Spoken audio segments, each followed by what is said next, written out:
तो दोस्तों देखिए, भोजपुरी के महान गायिका कल्पना पटवारी जी आज कुंभ में आई हुई हैं। तो और देखिए महाराज जी हैं, नाम तो नहीं जानते हम इनका, लेकिन मैं उनको पहचान गया कल्पना पटवारी जी को, तो मैं यहाँ पे रुक गया और कहा कि भाइयों के लिए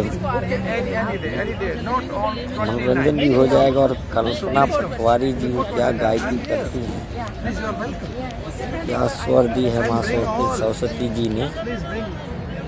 तो दोस्तों इस वीडियो को ज़्यादा से ज़्यादा शेयर और कमेंट में ज़रूर बताइए कि वीडियो कैसा है मेरे दोस्तों।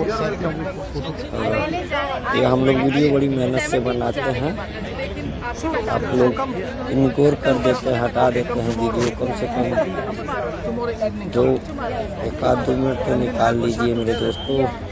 लोग कितना दूर धाम करने जाते हैं, हम लोग खुद वीडियो लेकर आते हैं आप लोगों के सामने मेरे दोस्तों। जय हिंद, भारत माता की जय, जय श्री राम।